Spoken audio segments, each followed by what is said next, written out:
전세계 20억 유튜브 시청자 여러분 반갑습니다. 제 채널에 구독과 좋아요를 눌러주신 여러분 더더욱 반갑습니다.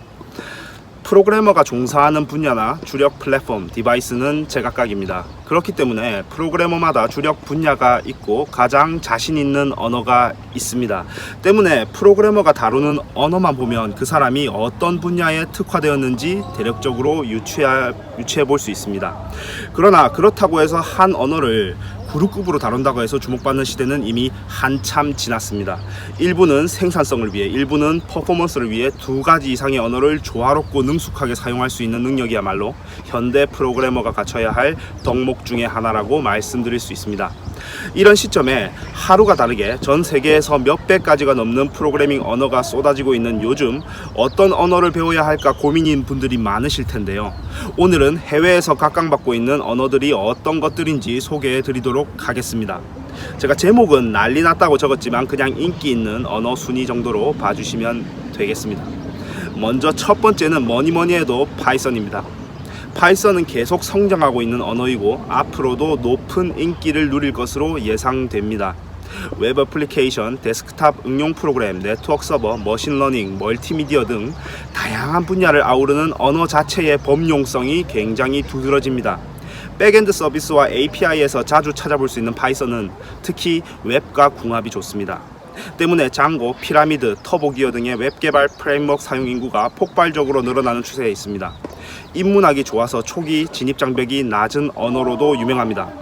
PYPL, Popularity of Program Language의 통계에 따르면 구글 검색에서 가장 튜토리얼을 많이 검색한 언어로 파이썬이 꼽히기도 하였습니다. 두 번째는 자바스크립트입니다. 해외 유명 프로그래밍 커뮤니티인 스택 오버플로우에 따르면 자바스크립트는 과반수의 모든 개발자들이 다루고 있는 언어로서 가장 인기 있는 언어 중에 하나입니다. 프론트엔드 개발에서는 필수인과 동시에 백엔드에서도 그 능력을 유감없이 뽐내고 있는 언어로서 게임 개발과 사물 인터넷에서 점점 그 영역을 급속도로 확장하고 있습니다. HTML, CSS와 더불어 웹에서는 인터랙티브한 어플리케이션 구현에 있어 빠질 수가 없는 기술이니만큼 프라이머리 랭귀지로서 선택받고 있습니다. 세 번째는 러스트입니다. 러스트를 들어보신 적이 없는 분들을 위해 설명을 드리자면 신개념 시스템 레벨 프로그래밍 언어로서 2018년도 스택 오버플로우 설문조사에서 가장 사랑받는 언어로 뽑힌 바 있습니다. 러스트는 모질라 재단에서 개발한 언어로서 성능이 중요한 핵심 코드에서 로우 레벨처럼 동작합니다. 그럼에도 불구하고 댕글링 포인터에서 비롯한 버퍼 오버플로우나 페이탈 메모리 에러를 근본적으로 지양하기 위해 탄생한 언어이기도 합니다. 초심자들은 아마 안전한 메모리 사용을 위한 러스트만의 새로운 문법이 조금 낯설 수도 있습니다만 고급 개발자들에게 지속적으로 사랑받고 있으며 또 계속 사랑받을 것이라고 예상됩니다. 네 번째는 고입니다. 골랭이라고 하는 고는 파이썬과 같이 간편하게 작성할 수 있는 언어입니다. 파이썬에 매료된 구글이 파이썬과 같은 간결함을 유지하면서도 C++와 같은 성능을 얻기 위해 개발하였습니다. 고는 특히 언어 자체가 다중 실행 환경에 매우 특화되어 있습니다. 때문에 특히 멀티코어와 같은 환경에서 높은 성능을 기대할 수 있습니다. 함수형과 객체 지향 측면에서 둘 다 매우 깔끔하고 잘 정리된 언어로서 유용하고 강력한 내장 개발 도구도 탑재하고 있습니다. 고는 특히 쿠버니츠나 이더리움 같이 굵직한 프로젝트의 핵심 언어이기 때문에 관심 있는 분들은 찾아보시기 바랍니다. 다섯 번째는 스위프트입니다. 스위프트는 iOS 개발을 하시는 분들이라면 익숙한 언어입니다. 스위프트 개발자는 해외에서 몸값이 높은 편이기도 합니다. 맥과 iOS의 네이티브 앱을 위한 언어로서 특히 스프라이트킷 같은 도구는 2D 게임을 만드는 데 특화되어 있기도 합니다. 스위프트는 기존의 네이티브 언어인 오브젝티브-C보다 훨씬 높은 성능을 보여줍니다. 개발 과정에서도 높은 생산성을 보여주는데 엑스코드와 같은 전용 IDE에서 각종 트러블 슈팅이나 타입 체크가 실시간으로 이루어지기 때문에 디버깅하기가 매우 편리한 것이 그 특징입니다. 스위프트가 나왔다면 코틀린이 빠질 수가 없겠죠. 여섯 번째로 소개해드릴 코틀린은 2018년 스택 오버플로우에서 러스트를 이어 가장 사랑받는 언어 2위로 뽑힌 언어입니다. 젯브레인스에서 개발한 커틀린은 자바와 완벽하게 호환됩니다. 때문에 자바가 동작하는 곳에서는 어디든지 함께 사용할 수가 있습니다. 예를 들면 서버 사이드라든지 안드로이드 앱 개발 등에서 말이죠. 2017년 출시된 코틀린은 구글이 안드로이드 개발 공식 언어로서 밀고 있습니다. 코틀린은 기존 레거시 자바 코드와 호환성과 궁합이 좋음에도 불구하고 거의 동일한 성능을 보여주어 자바 개발자, 특히 안드로이드 개발자들에게 크게 주목받고 있습니다. 일곱 번째는 C++입니다. C++는 효과적이고 유연한 언어로 유명합니다. 1985년에 태어난 C++는 높은 성능과 신뢰성을 비롯해 다양한 이유로 아직까지 살아남았습니다. 마이크로소프트의 윈도우즈나 구글의 크롬이 C++로 만든 프로젝트 중에서 가장 유명할 겁니다. 세계 인구의 1.3%가 이용하고 있다는 아마존의 웹사이트 역시 C++로 만들었다는 점을 보면 아직까지 현역에서 당당하게 그 지위를 누리고 있는 부분을 보실 수가 있습니다. C++는 데스크탑 응용 프로그램, 특히 성능에 민감한 작업에 주로 투입됩니다. 3D 그래픽 툴이나 실시간으로 방대한 양의 연산을 수행하는 프로그램, 게임까지 넓은 분야에서 그 역할을 톡톡히 하고 있습니다. 여섯 번째는 타입스크립트입니다. 타입스크립트는 대규모 자바스크립트 어플리케이션 개발을 위해 설계된 언어입니다. 2018년부터 개발자들 사이에서 각광받고 있는 언어입니다.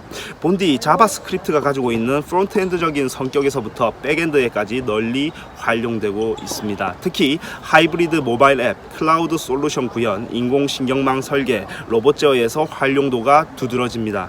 특히 구글의 앵귤러 프레임워크의 핵심 코드를 타입스크립트로 작성했다는 점에서 그 미래가 창창하다고 말씀드릴 수가 있겠습니다.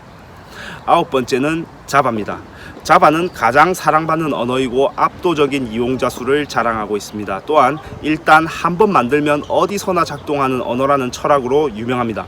1991년 선 마이크로 시스템에서 개발한 자바는 JVM, 즉 자바 버추얼 머신이라는 가상의 환경 위에서 작동하므로 다양한 플랫폼에서 높은 호환성을 보여줍니다. 요즘 고급 개발자들 사이에서 코틀린이 등장한 이후로 자바가 설 자리가 점점 위태로워지고 있다는 이야기를 듣기도 합니다. 그렇지만 자바가 태어난 이래 그 자리를 위협한 프로그래밍 언어가 너무나도 많았음에도 불구하고 자바는 죽었다 살아났다 하면서 아직까지 건재한 것을 보면 쉽게 사라지지는 않을 언어입니다. 특히 국내에서는 수많은 레거시 코드들이 현역에서 자바로 살아있음을 감안한다면 그 자바를 배워두는 것이 결코 손해는 아닐 겁니다. 대마불사라는 이야기를 해드리고 싶네요. 마지막으로 소개해드릴 언어는 F샵입니다. F샵은 F샵 소프트웨어 재단에서 개발한 언어입니다. 특히 다른 언어보다 F샵 개발자는 높은 연봉으로 유명합니다. 물론 해외에서 말이죠. 평균적으로 74,000불 정도 된다고 합니다. F샵은 CLI, 즉 Common Language Infrastructure로서 실행 코드와 런타임 환경을 위한 규격을 정의하는데 플랫폼을 넘나들면서 폭넓게 활용되고 있습니다. 자바스크립트나 GPU 코드 생성도 가능한 만큼 그 가능성과 이용성을 눈여겨볼 필요가 있겠습니다. 해외의 개발 트렌드를 우리네 실정에 완벽히 적용하는 것은 때때로 시기상조이기도 하고 환경에 맞지 않기도 합니다.